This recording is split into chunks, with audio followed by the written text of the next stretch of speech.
Bismillah, assalamualaikum warahmatullahi wabarakatuh.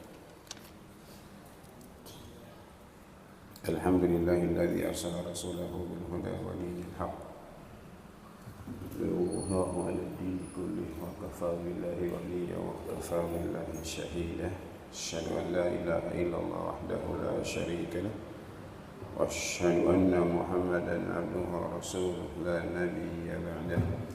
Allahumma shalli 'ala Muhammad wa ala alihi wa sahbihi wa man tabi'ahum bi ihsan ila yaumiddin. Alhamdulillah, segala puji bagi Allah Subhanahu wa taala. Salawat serta salam semoga selalu tercurah kepada Nabi Allah Muhammad sallallahu alaihi wasallam, keluarganya, sahabatnya serta orang-orang yang mengikuti beliau hingga akhir zaman. Kembali kita membahas kitab Riyadhus Shalihin karya Imam Nawawi rahimahullah ta'ala, dan kita di bab ke-43, bab ikram ahli baiti Rasulullah sallallahu alaihi wasallam, menjelaskan tentang memuliakan ahlul bait Rasulullah sallallahu alaihi wasallam. Dan ahlul bait di sini Rasulullah sallallahu alaihi wasallam adalah kismain ahlul bait Rasulullah sallallahu alaihi wasallam, ada kismain kufar. Ini haula lasu min ahli ini baiti. Adapun yang orang-orang kufarnya ini, mereka ini bukan keluarga Rasulullah ya. Mereka bukan keluarga Rasulullah SAW walaupun mereka orang dekat. Ini beliau di antara keluarga dekat beliau ya, ini paman beliau sendiri. Paman beliau sendiri yang berjuang bersama dengan beliau untuk membela, menjaga Rasulullah SAW, yang tapi tetap dikatakan ini bukan. Ini kembali kepada kisah Nabi siapa yang anaknya tenggelam naik kapal besar. Kisah Nabi siapa? Nabi Nuh. Ketika Nabi Nuh menyuruh anaknya untuk naik ke kapal, ini tidak mau. Lalu datanglah banjir besar. Ketika anaknya disuruh naik ke kapal, dia katakan apa tidak, saya akan pergi ke gunung sana. Jadi masalahnya seperti hidayah seperti itu. Kadang anak kita sendiri, kadang orang tua kita sendiri, kadang orang-orang yang kita cintai itu ini tidak mengikuti apa yang kita yakini itu benar. Jadi ketika Nabi Nuh memanggil anaknya, wahai anakku, dalam keadaan anaknya sudah mau tenggelam, ini dia sudah lihat besar air, bukan hujan seperti biasa, bukan banjir seperti biasa, tapi begitulah hidayah. Begitulah ini hidayah. Anaknya katakan, saya akan pergi ke gunung sana mencari tempat perlindungan. Ini untuk saya diselamatkan dari air yang besar. Ini ketika anaknya ini mau ditenggelamkan oleh Allah Subhanahu wa taala, Nabi Nuh mengatakan, dapat selamatkan anaknya. Ya Rabbi inna bani min ahli. Inna bani min ahli. Nabi Nuh berkata seperti itu, wahai Tuhanku, anakku adalah keluargaku. Allah katakan menjawab Nabi Nuh dengan firman-Nya, innahu laisa min ahlik. Dia itu bukan dari keluargamu. Jadi memang nanti di akhirat itu tidak ada istilah untuk mau menolong, mau melihat ini keluarga-keluarga antum yang berada di atas kekufuran. Tidak ada sama sekali. Tidak ada keinginan untuk menolong. Tidak ada. Ini karena memang sudah tidak ada lagi namanya hubungan. Hadis firman Allah sangat jelas apa? Innamal mu'minuna ikhwan. Orang-orang beriman yang bersadar lawan daripada itu maka tidak ada. Maka salah ketika ada orang mau mengatakan nanti dia mau menolong orang yang keluarga yang kufur. Tidak ada. Tidak ada seperti nanti insyaallah kita tauhid kita akan bahas mengenai perkara ini juga. Ini innaka la tahdi man ahbabta walakin Allah yahdi man yasha. Engkau tidak bisa memberikan hidayah kepada siapa yang kau cintai, tapi Allah Subhanahu wa taala memberikan hidayah kepada siapa yang Allah kehendaki. Jadi insyaallah kita akan bahas berhubungan juga dengan paman Nabi sallallahu alaihi wasallam. Jadi seperti itu. orang-orang kufar ini bukan dari keluarga Rasulullah sallallahu alaihi wasallam, walaupun kadang mereka dekat sekali bahkan menolong. Jadi, tapi keluarga Rasulullah sallallahu alaihi wasallam itu adalah al-mu'minun, orang-orang beriman min qarabatihi, orang-orang beriman dari karib keluarganya, dan masuk di sana istri-istri beliau. Ya. Istri-istri beliau ini masuk dari ahlul bait Rasulullah sallallahu alaihi wasallam, masuk dari ahlul bait Rasulullah sallallahu alaihi wasallam. Walaupun di sana ada mengenai apakah ini dihalalkan bagi mereka sedekah zakat atau tidak, di sana ada pembahasan, tapi ini tidak dibahas di sini karena saya juga tidak menemukan. Syekh Utsaimin rahimahullah taala membahasnya, tapi insyaallah ini nanti insyaallah akan dibahas. Ini azwajun Nabi sallallahu alaihi wasallam, dan mereka adalah ibu-ibu kita. Ya. Istri-istri Rasulullah sallallahu alaihi wasallam adalah ibu kita. Maka di sana ada pernyataan ulama, ada seorang yang dimana dia itu bapak sekaligus, ya, ini terhadap anaknya itu bapak, tapi terhadap anaknya itu ibu. Siapa dia? Abu Bakar. Abu Bakar, Aisyah terhadap Abu Bakar adalah bapak, Abu Bakar terhadap Aisyah adalah ibu, dalam keadaan Aisyah adalah anaknya Abu Bakar. Tapi dari segi seperti tadi, Aisyah adalah ibunya orang-orang beriman, sebagaimana disebutkan di dalam Al-Quran, wa azwajuhu ummahatuhum. Dan istri beliau sallallahu alaihi wasallam adalah ibu-ibunya kalian. Dan ketika ada orang mengingkari bahwasanya Aisyah itu bukan ibu kita dan istri-istri Rasulullah sallallahu alaihi wasallam itu bukan ibu kita, mereka kufar. Ya. Mereka itu ini kafir. Karena apa? Mengingkari Al-Quran. Sebagaimana orang-orang Rafidhah yang mereka mencaci Aisyah radhiyallahu anha, mencaci istri-istri Rasulullah sallallahu alaihi wasallam, maka mereka ini orang-orang kafir, orang-orang Syiah ini, orang-orang ini Syiah. Dan kemarin kita sudah bahas mengenai ini ayat-ayat, tapi kita singgung sedikit. Innama yuridullahu liyudhhiba 'ankum rijza ahlal baiti yutahhirakum tathira. Di sini bukan berarti ahlul bait itu maksum, ya. Sebagaimana nanti disebutkan di hadis berikutnya. Karena Rasulullah SAW tidak menyebutkan bahwasanya apa, keluargaku itu mereka itu maksum, ya. Tidak disebutkan seperti itu. Insya Allah kita bahas. Ya, ini hadisnya. An Zaid bin Hayyan qala intalaqtu ana wa Husain bin Sabrah wa Amr bin Muslim. Mereka ini tabi'in. Ini tabi'in ini siapa? Tabi'in adalah orang yang bertemu dengan sahabat Rasulullah, disebut dengan tabi'in. Sahabat adalah orang-orang yang bertemu dengan Rasulullah SAW dalam keadaan mereka itu beriman. Ini disebut dengan sahabat. Sahabat. Tabi'in adalah orang-orang yang bertemu dengan sahabat-sahabat Rasulullah SAW dalam keadaan mereka itu beriman. Setelah itu di bawah tabi'in ada tabi'in. Mereka adalah orang-orang yang tidak bertemu dengan sahabat. Mereka bertemu dengan tabi'in dalam keadaan mereka itu beriman. Adapun orang-orang yang ketemu dengan Rasulullah dalam keadaan mereka itu kufar. Orang-orang yang bertemu dengan sahabat dalam keadaan mereka itu kufar. Orang-orang yang bertemu dengan tabi'in dalam keadaan mereka kufar, ini mereka bukan sahabat, mereka bukan tabi'in, dan mereka bukan tabi'in. Ya, bukan ini seperti itu. Dan tentu ada keutamaan, ya. Keutamaan yang Allah berikan kepada mereka, dan Rasulullah SAW telah menyebutkan tentang keutamaan mereka dalam hadis ini sendiri dan hadis-hadis yang lain yang menjelaskan tentang keutamaan sahabat, tabi'in dan tabi'in. Sebagaimana hadis Rasulullah SAW Imran bin Husain radhiyallahu anhu, khairukum qarni, qala Rasulullah SAW khairukum qarni thumma alladhina lahum thumma alladhina yalunahum. Ini sebaik-baik kurun adalah kurun yang bersama denganku, setelah itu orang-orang setelahnya dan setelahnya.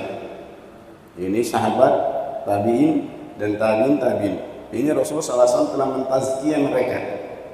Ya, mentazkiyah mereka. Bahkan Rasulullah SAW katakan dalam hadis yang sama, "Tsumma ya'ti ba'dahum." Kemudian datang setelah mereka orang-orang yang tidak bisa dipercaya. Ya, yang tidak bisa dipercaya. Maka disebutkan oleh para ulama mengenai ilmu hadis, mereka mengatakan dulu kami itu tidak bertanya tentang riwayat. Ini riwayat siapa tentang, tapi setelah muncul para pendusta maka mereka mulai bertanya. Mereka tidak menerima hadis kecuali mereka bertanya ini dari siapa dan dari siapa. Dan alhamdulillah hadis itu sampai ke kita dalam keadaan terjaga. Sampai ya ini sekarang sampai kepada kita dalam keadaan hadis-hadis Rasulullah SAW itu terjaga kebenarannya. Karena perjuangan dari mereka para ulama. Dan juga singgung sedikit, para ulama ini mereka adalah waris para nabi yang tidak boleh mereka itu dihinakan. Mereka tidak boleh dihinakan. Jadi mereka ini bertemu dengan salah seorang sahabat, mereka mendatangi sebagaimana kebiasaan mereka para sahabat mendatangi Rasulullah, mereka tabi'in juga mencontohi perkara itu. Mereka datang kepada sahabat Rasulullah SAW dan yang pertama Zaid bin Arqam. Zaid bin Arqam salah satu sahabat yang banyak juga beliau meriwayatkan hadis. Falamma jalasna ilaihi, ketika para tabi'in ini datang kepada sahabat ini, mereka mengatakan faqala lahu Husain laqad laqita Yazid khairan katsiran. Wahai Zaid, engkau telah mendapatkan kebaikan yang sangat banyak. Apa itu? Bertemu dengan Rasulullah. Bertemu dengan Rasulullah SAW ini keutamaan yang sangat besar yang tidak bisa didapatkan oleh orang-orang yang tidak bertemu dengan Rasulullah SAW. Walaupun dari segi kebaikan itu sangat banyak. Sebagaimana yang dikatakan oleh para ulama tentang Abdullah bin Mubarak. Abdullah bin Mubarak ini adalah seorang tabi'in yang para ulama mengatakan bahwa Abdullah bin Mubarak adalah sebaik-baik tabi'in. Khilaf di antara ulama mengenai siapakah sebaik-baik tabi'in, apakah Abdullah bin Mubarak atau Uwais al-Qarni. Uwais al-Qarni ditazkiyah oleh Rasulullah SAW, engkau akan bertemu dengan seorang yang seperti ini. Abdullah bin Mubarak tidak. Tapi disebut oleh para ulama Abdullah bin Mubarak ini dari segi amalan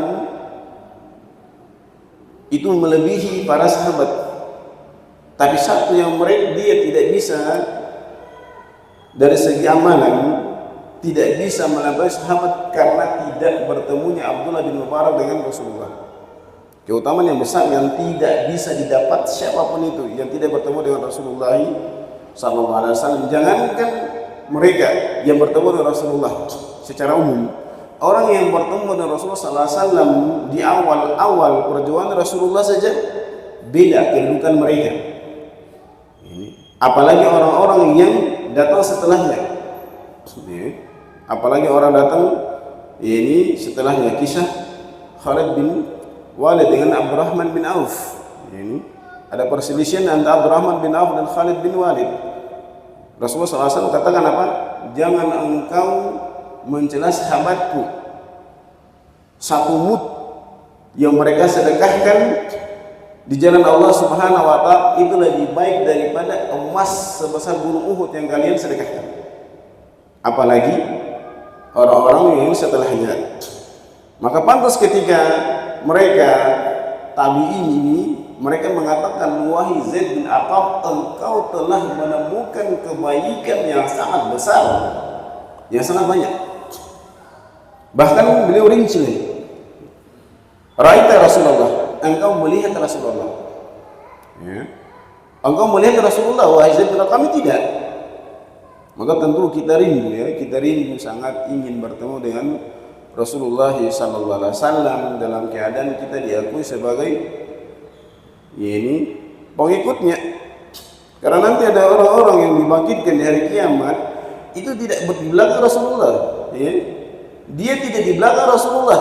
Dalam keadaan mungkin di dunia dia merasa saya adalah pembela Rasulullah SAW. Tapi ketika nanti dia dibangkit, dia tidak bersama dengan Rasulullah. Wa may yuti'illah wa rasulahu fa ulaika ma'al ladzina an'ama Allahu 'alaihim minan nabiyyin wasiddiqin wasyuhada'i wassalihin. Ini orang-orang yang taat kepada Allah dan Rasulnya. Adapun orang-orang tidak taat kepada Allah dan Rasulnya, mereka tidak akan bersama-sama dengan para nabi, siddiqin, syuhada'i wassalihin. Mereka di golongan lain. Maka antum hati-hati, ya. Dalam kitab usul salasah telah dijelaskan tentang 3 perkara yang antum harus ketahui, kita harus ketahui dan kita amalkan dia. Ya. Salah satunya itu tentang ketaatan kepada Rasul. Maka kita bertanya, ya, kita bertanya kepada diri kita, apakah amalan saya sudah betul-betul sama dengan Rasulullah atau tidak? Ya. Itu harus bertanya. Amalan saya tidak sesuai, sholat saya, zakat saya, puasa saya, gerak-gerik saya, langkah saya, pemahaman saya, akidah saya, tauhid saya itu sama atau tidak? Karena berbahaya, ya. Berbahaya. Karena tentu disebutkan di sini ra'aita Rasulullah bukan hanya sekedar melihat. Ya. Kembali kepada arti dari sahabat itu sendiri. Siapa sahabat? Orang yang bertemu dengan Rasulullah dan beriman. Maksud beriman di sini apa? Mengikuti. Bukan sekedar dia lihat. Karena orang kafir tidak melihat.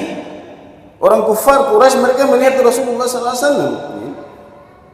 Jadi perkataan tabi'in kepada Zaid bin Arqam, ra'aita Rasulullah, engkau melihat Rasulullah, tentu yang dikandung dari perkataan Zaid bin Arqam kembali kepada mereka, para sahabat. Mereka adalah orang yang dikatakan oleh Allah radhiyallahu anhum wa radhiyallahu anhum. Mereka adalah orang-orang betul percaya kepada Rasulullah SAW. Maka para sahabat mengatakan, para ulama mengatakan, para sahabat itu semua adalah mereka orang-orang yang jujur. Maka di sana ada ilmu hadis yang disebut dengan hadis mursal. Hadis mursal disebutkan dalam penjelasan tentang hadis mursal itu apa? Sakit, sahabat yang jatuh. Istilah dalam artian sahabat yang dihilangkan. Kalau sahabat yang dihilangkan, para ulama mengatakan penjelasan dari hadis mursal ini bukan sahabat yang dihilangkan, tapi tabi'in. Kenapa mereka mengatakan bukan sahabat? Di penjelasan dalam kaidah dari bait syair tentang penjelasan ilmu hadis, di situ para ulama menjelaskan, membantah tentang perkataan wal mursal sahabiyun saqat. Itu dibantah, mereka ganti bukan sahabat tapi tabi'in. Karena apa? Tabi'in, sahabat itu semua mereka terpercaya. Ketika sahabat dihilangkan, maka hadis itu tetap diterima. Karena apa? Semua sahabat itu terpercaya. Maka di sini Zaid bin Arqam mengatakan, ra'aita Rasulullah, engkau telah melihat Rasulullah. Sami'ta hadithahu, engkau mendengar langsung dari Rasulullah SAW hadisnya. Wa ghazawta ma'ah, engkau berpulang dengan Rasulullah. Tentu ada keutamaan, ya. Kita mendengar hadis Rasulullah, ya. Tapi berbeda orang-orang seperti mereka, para sahabat yang langsung mendengar. Ghazawta ma'ah, engkau berperang bersama dengan Rasulullah, dan keutamaan yang besar. Salaita khalfahu, dan engkau sholat bersama dengan beliau di belakangnya. Hadis-hadis yang banyak menjelaskan tentang keutamaannya ini itu. Bahkan ada sebuah hadis yang dimana ada seorang yang datang kepada Rasulullah SAW melaporkan tentang kesalahannya. Rasulullah SAW mengatakan sholat dulu. Selesai sholat dia mengatakan, wahai Rasulullah, tegakkan kepada saya hukuman. Rasulullah SAW katakan, as-salaita ma'ana, bukankah tadi engkau sholat bersama dengan kami? Bila mengatakan iya, dosamu telah diampuni. Sholat dengan Rasulullah SAW itu menyebabkan dosanya diampuni. Maka itu keutamaan yang tidak didapatkan oleh orang-orang selain itu. Laqad laqita Zaid, ya Zaid khairan katsiran, wahai Zaid, engkau telah mendapatkan kebaikan yang sangat banyak. Hadithna ya apa itu ibu?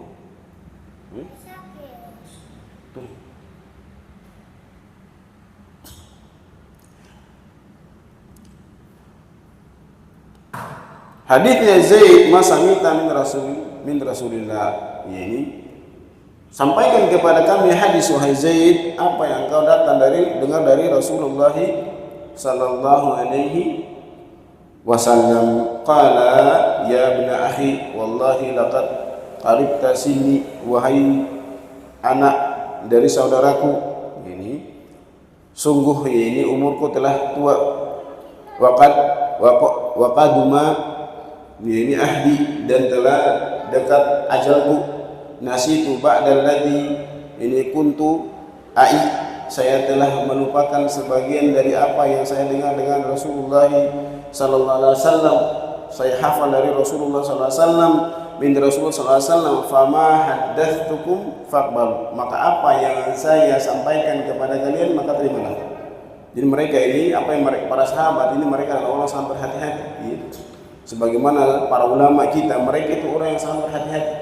Maka Imam Ahmad, dalam karir Imam Ahmad ini, beliau adalah hafidh kibar, bukan sembarang penghafal, tapi penghafal yang betul-betul para ulama mengatakan tentang Imam Ahmad dan Imam Syafi'i, Imam Malik dan lain-lain, mereka adalah hufaz, bukan sembarang penghafal.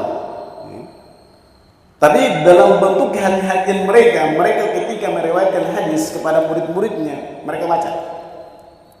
Hafal mati dulu kepala. Tapi ketika mereka meriwayatkan hadis kepada murid-muridnya, mereka baca. Takut jangan sampai ada yang salah. Maka sebagaimana dikatakan oleh Zaid bin Arqam, saya sudah banyak yang lupa. Apa yang saya sampaikan maka kalian terima, apa yang saya tidak sampaikan jangan kalian paksa saya untuk menyampaikannya.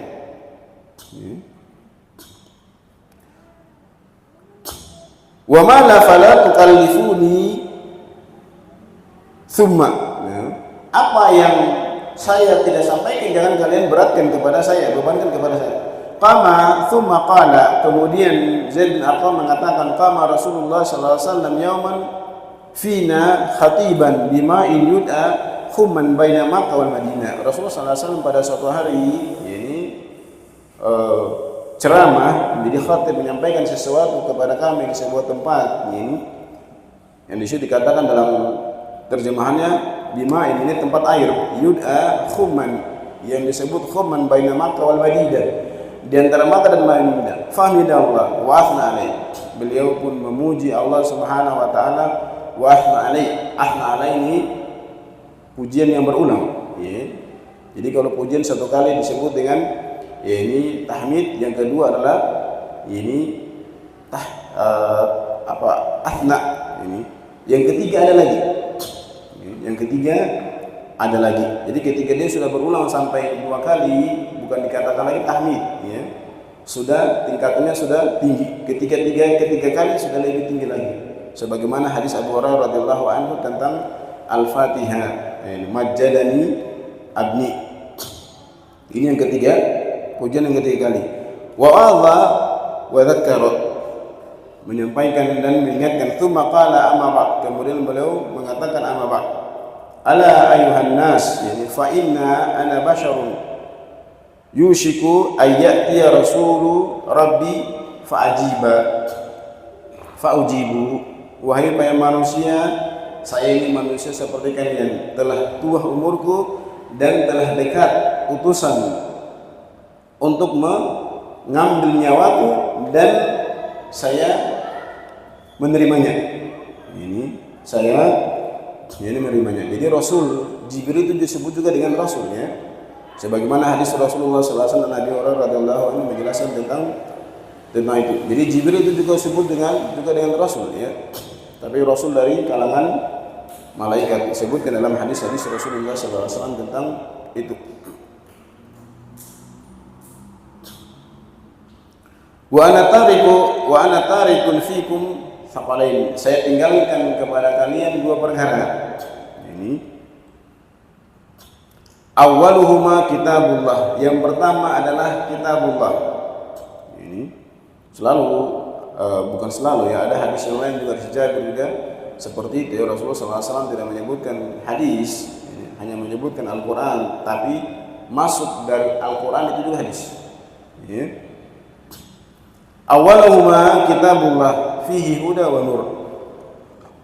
Di dalamnya ada petunjuk dan cahaya. Kalau hadis Jabir lebih jelas ya, ini taraktu fikum, ini tasaltu bihi lan tadil abada. Saya tinggalkan kepada kalian ini sesuatu kalau kalian berpegang kepadanya kalian tidak akan sesat selama-lamanya. Hadis Jabir rawahu Al-Bukhari.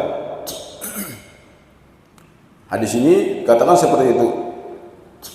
Di dalamnya ada petunjuk dan cahaya. Jadi orang-orang yang mau selamat itu kembali kepada Al-Quran dan hadis, jangan kembali kepada pemikiran-pemikiran orang, ya. Kembali kepada hadis dan pemahaman para sahabat. Ini pahami kembali kepada Al-Quran yang sesuai dengan pemahaman sahabat.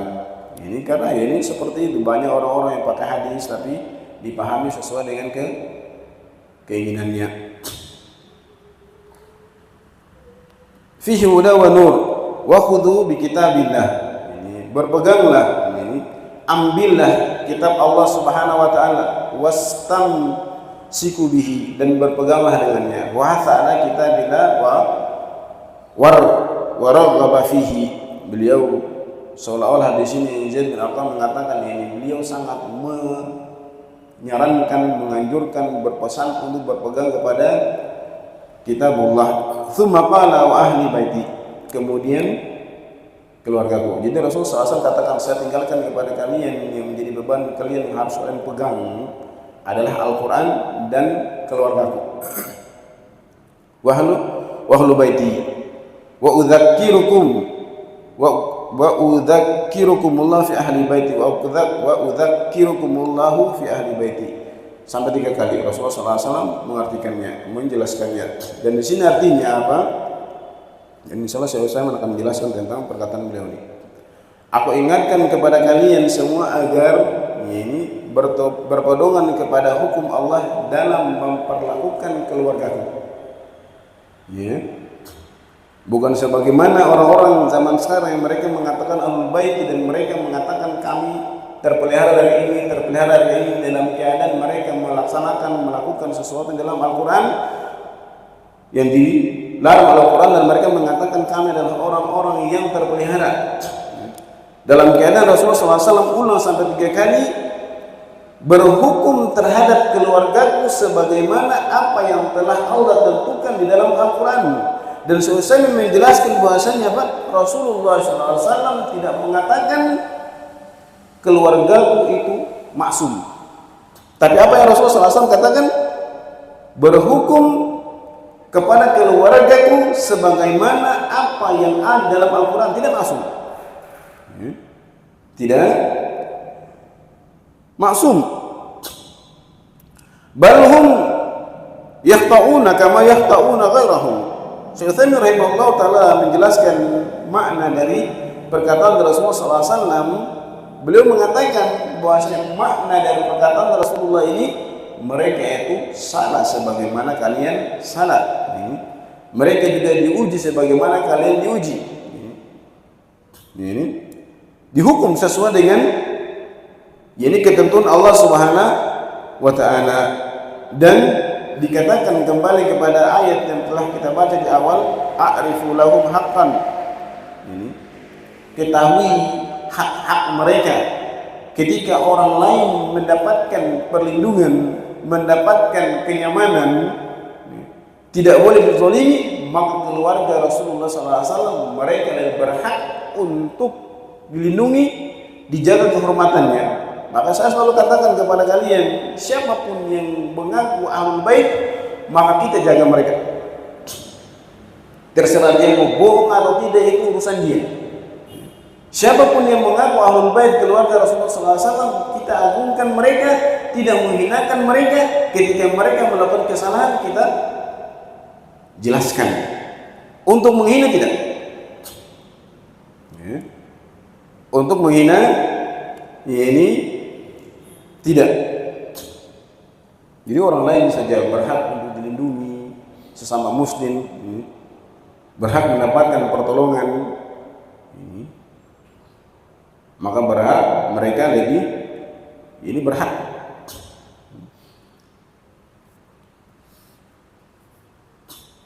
Faqala lahu Husain, maka Husain pun berkata, wa man ahli baiti ya Zaid, siapakah ahli bait Rasulullah sallallahu alaihi wasallam? Alaysa nisa'uhu min ahli baitihi, bukankah istri-istri beliau adalah ini ahli baitihi? Qala nisa'uhu min ahli baitihi walakin ahli baitihi man hurima sadaqa ba'dahu.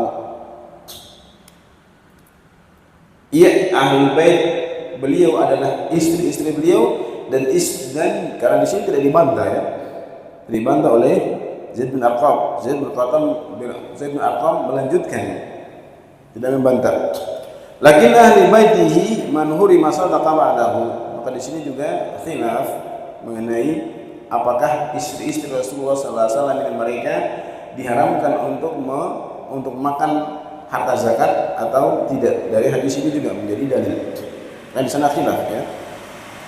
Lakin ahlul baitihi man hurima sadaqa ba'dahu, tapi ahlul baitnya adalah siapa yang diharamkan bagi mereka zakat. Ini setelahnya. Qala wa man hum, siapakah mereka? Qala hum alu Ali, keluarganya Ali, wa alu Aqil, keluarganya Aqil, wa alu Ja'far, dan keluarganya Ja'far, wa alu Abbas, dan keluarganya Abbas. Qala kullu haula'i hurima sadaqah. Qala na'am, rawahu Muslim. Mereka itu semua adalah orang-orang diharamkan bagi mereka itu yakni sedekah, bahkan yakni sedekah wajib diharamkan bagi mereka ini yakni sedekah. Jadi keluarga Rasulullah sallallahu alaihi wasallam itu seperti itu ya, mereka diharamkan. Jadi di Yaman ada kawan kami yang keluarga Rasulullah sallallahu alaihi wasallam, dia mengaku seperti itu, orang Indonesia. Ini seperti itu, ketika kita dapat uang zakat, dia tidak dapat. Dia tidak ini dapat. Tapi uang yang kita dapat kita bisa kasih ke dia, karena hukumnya sudah beda. Ya. Sebagaimana perkataan Rasulullah SAW, wa hiya laha sadaqah, wa hiya minha lana hadiyah. Zakat ini untuk dia itu sedekah, tapi dari dia kepada kamu itu bukan sedekah, tapi namanya hadiah. Namanya apa? Hadiah. Dan kenapa sampai zakat tidak boleh kepada ini keluarga Rasulullah? Siapa yang tahu? Kenapa sampai zakat itu tidak boleh, bahkan zakat wajib ini tidak boleh kepada Rasulullah, keluarga Rasulullah? Siapa yang tahu? Kenapa tidak boleh? Dalam keadaan dalil-dalil mengatakan bantuan, mereka harus dapat bantuan, ini harus dapat, itu harus dapat, kemuliaan mereka harus dimuliakan. Tapi kenapa kok zakat mereka tidak boleh? Siapa yang tahu? Karena zakat itu dia pembersih dari harta seseorang. Dia mengeluarkan sesuatu yang kotor dari hartanya ini untuk membersihkan hartanya, maka dengan zakat. Maka sesuatu yang kotor ini tidak boleh diberikan kepada ini keluarga Rasulullah. Bukan berarti kita makan yang kotor ya. Ketika kita mendapatkan zakat berarti kita ini mendapat makan yang kotor, tidak. Tapi ini bentuk Allah Subhanahu wa taala memuliakan mereka. Maka ahlul bait Rasulullah SAW itu mereka ini tidak makan harta zakat. Kembali kepada firman Allah Subhanahu wa taala, khudh min amwalihim shadaqatan tutahhiruhum, ambil dari harta mereka ini sebuah zakat dalam bentuk zakat untuk membersihkan mereka. Jadi untuk membersihkan berarti apa? Sesuatu yang kotor itu dikeluarkan. Jadi zakat itu dia membersihkan orang yang mengeluarkan zakat itu sendiri. Jadi zakat itu bukan sesuatu yang berkurang ya. Ketika seorang mengeluarkan sesuatu zakat kepada orang lain itu tidak berkurang ya. Tapi membersihkan dan menambahkan, sebagaimana hadis Rasulullah SAW, Abi Hurairah dan juga yang lain-lain yang menjelaskan tentang perkara muttafaqun alaihi, la ma sadaqat ma naqasa sadaqatun min mali, tidak berkurang harta disebabkan karena ini sedekah. Bahkan hadis Rasulullah SAW menjelaskan, mathalul bakhil wal munfiq, perumpamaan orang-orang yang bakhil dan orang-orang munfiq itu sama seperti dua orang laki-laki yang dia memakai jubah dari besi. Tidaklah seorang itu dia bersedekah kecuali apa? Jubah besinya itu semakin menutup dia, melindungi dia. Semakin dia bersedekah, semakin ini jubah besi itu melindungi dia sampai di ujung-ujung jarinya, sampai bukan ujung jarinya saja, sampai bekas kakinya pun dilindungi. Dan disebutkan dalam hadis itu, fala yunfiqu syai'an illa lazaq kullu khalqatin makana fa yuwassil fala tattasi. Adapun orang-orang yang tidak mau mengeluarkan zakatnya ini, maka Rasulullah SAW katakan dia sangat ingin memperbanyak, memperluas, tapi apa? Setiap hari terlepas dari jubahnya itu yang dia pakai setiap hari terlepas. Fa yuwassil fala tattasi. Dia ingin menambah, tapi tidak menambah, tapi ya ini berkurang. Jadi zakat itu dia membersihkan, ya, dia membersihkan ini diri kita. Ada yang bertanya, dipersilakan. Fadhlu.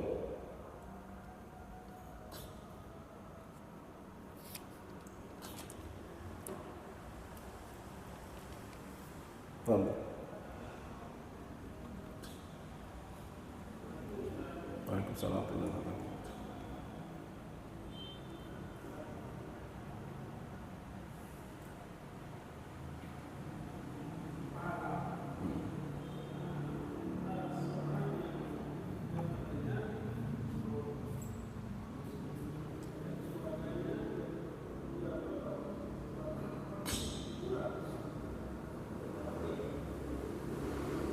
Kasih, ada kurangnya, kasih keras sedikit suaranya.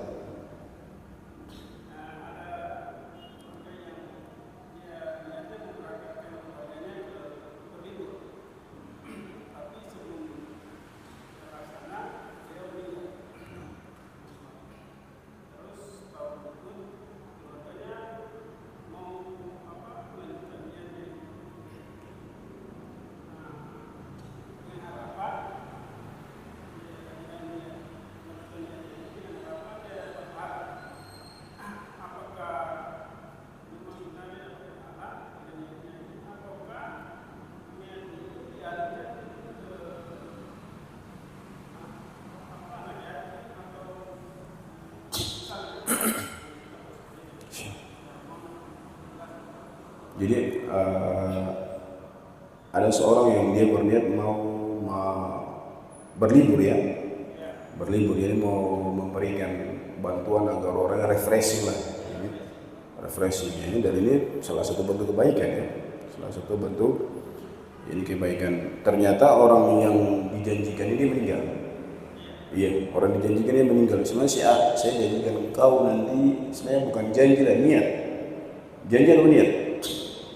Niat atau janji? Janji.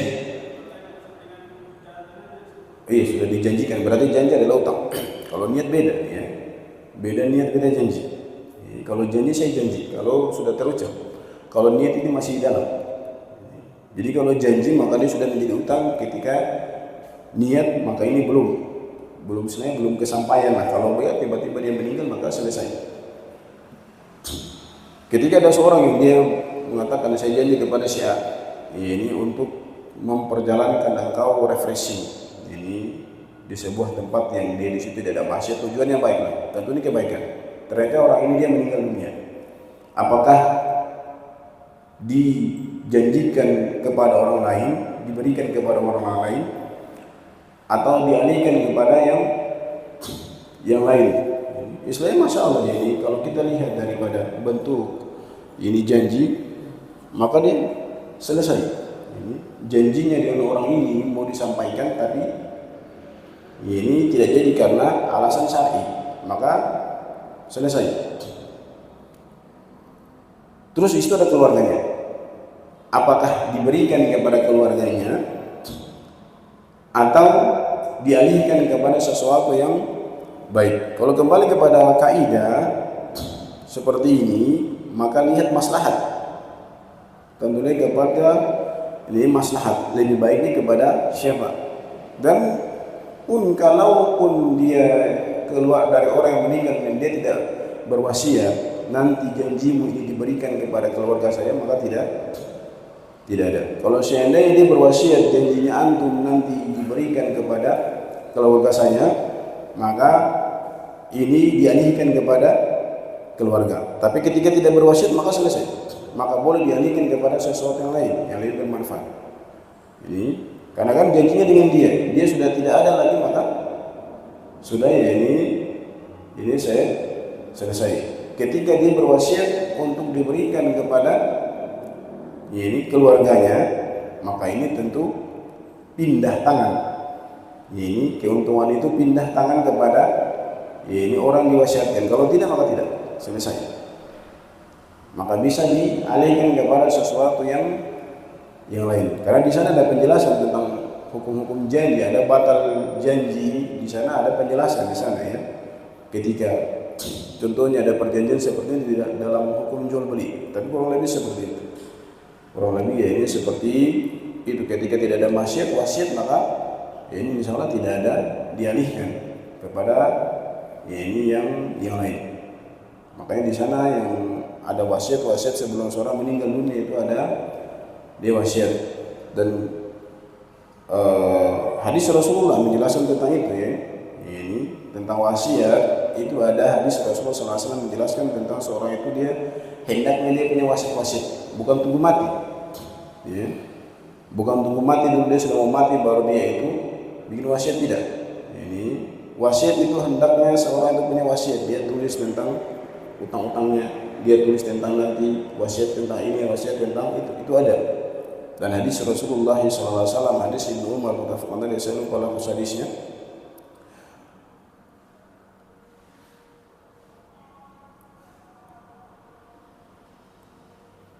Saya lupa lafaz hadisnya, tapi yang seperti itu. Ini ada wasiat, ada yang lain.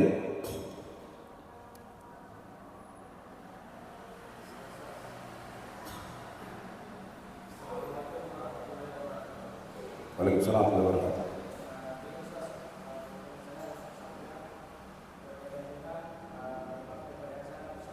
Berbaik sangka,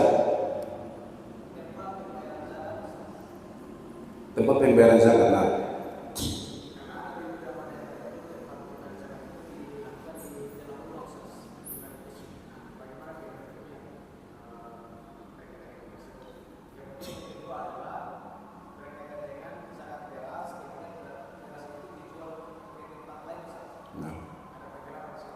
Nah, Masya Allah. Tentu ini dosa yang sangat besar ya.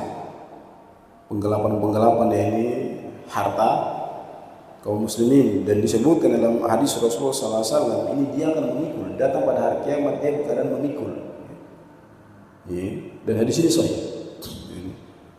Dia datang pada hari kiamat dalam keadaan dia memikul apa yang dia ambil dari harta kaum muslimin itu, dia pikul datang hari kiamat. Orang datang dalam keadaan biasa, dia datang dalam keadaan memikul. Jadi tentu ini kezaliman yang besar dia menjualnya. Tapi kalau misalnya sudah jadi milik dia, contohnya ada seorang yang berhak mendapatkan zakat, orang memberikan dia kepada zakat kepada dia 1 ton. Contohnya saja, ini dia bebas jual karena sudah dimiliki dia. Bukan sebagaimana sebagian kaum muslimin yang mereka diarahkan kepada mereka zakat, mereka tidak salurkan, lalu mereka jual. Ini tentu mengambil harta kaum muslimin. Hukumannya seperti tadi. Tapi kalau misalnya zakat ini diberikan kepada dia, contohnya kemarin daging kurban lah. Daging kurban diberikan kepada dia, ada yang 8 kilo, mungkin sampai 8 kilo, ada yang 3 kilo, lalu dia buatkan rendang, lalu dia jual, ini boleh. Jadi milik dia.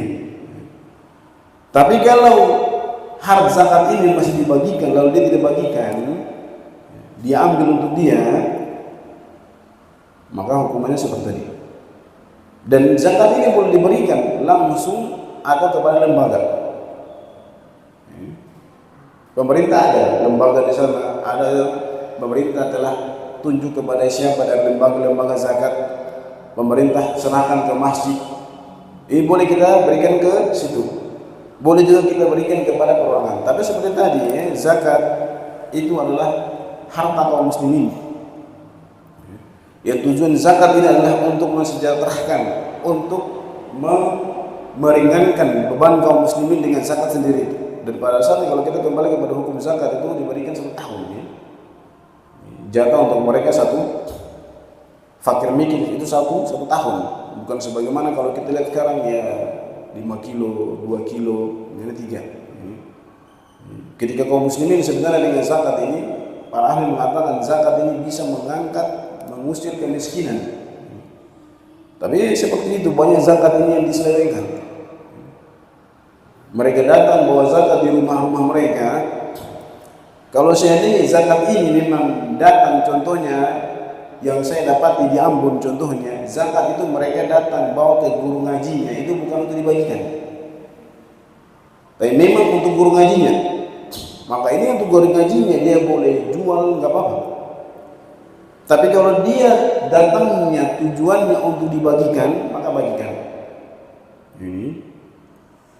Maka dibagikan. Contohnya orang datang ke masjid ini bukan tujuannya bukan untuk kepada para imam, tapi tujuannya untuk dibagikan lagi.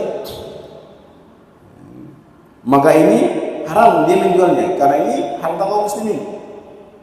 Tapi ketika misalnya mereka datang tujuannya memang saya kasih ini untuk imam, maka menjadi milik imam. Yang saya dapati di Ambon seperti itu, yang guru-guru ngaji itu ketika bulan puasa mau masuk lebaran itu memang kita lihat di dalam rumah mereka itu sampai beras itu bergunung-gunung. Karena memang mereka tujuannya datang untuk kasih guru ngaji. Dan ini jadi milik mereka. Karena memang tujuannya mereka untuk guru ngaji, bukan untuk dibagikan. Tapi kalau datang mereka berikan kepada lembaga, ini seperti itu. Maka anak takut kemarin zakat yang diberikan ke anak ini anak tidak tahu ini tujuannya untuk apa. Maka alhamdulillah kemarin saya sudah untuk menjaga fitnah, karena di bawah-bawah ini seperti itu fitnahnya apa?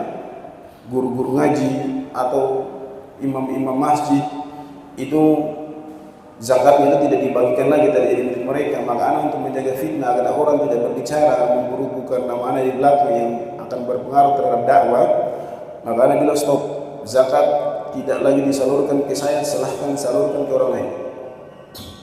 Ini zakat yang disalurkan ke saya semua tidak ada sampai kepada saya bagikan lagi untuk menjaga fitnah. Kemarin beras yang di bulan Ramadan tahun lalunya lagi itu semua yang sampai ke saya tidak masuk ke saya. Yang sampai ke saya hanya apa yang diberikan oleh saya, kemanakan kasih, iya, saya ambil. Adapun yang lainnya saya bagikan semuanya. Karena takut apa? Takut seperti tadi nanti orang katakan Ustaz Khairul menerima zakat yang masuk ke dalam rumahnya. Tidak, Masya Allah ini saya berikan langsung kepada orang-orang yang saya lihat butuh, karena takut fitnah. Ini saya tidak mau nanti masalah disebabkan karena ini orang bawa zakat ini Ustaz Khairul sudah kumpulkan zakat semua masuk ke dalam rumahnya itu. Sudah berkaruk-karuk dalam rumahnya. Tidak, saya tahu di masjid saya tidak bawa satupun ke dalam rumah. Pas pembagian langsung saya bagikan. Masjid tetangga datang ada beras. Ini sudah selesai, saya sudah bagikan semuanya kan. Ini ke orang tidak ada masuk ke dalam rumah saya. Ini semua saya bagikan. Takut ada fitnah di belakang. Sudah azan ya, saya tutup dulu kafaratul majlis. Subhanakallahumma rabbana bihamdik, asyhadu an la ilaha illa anta astaghfiruka wa atubu ilaik. Assalamualaikum warahmatullahi wabarakatuh.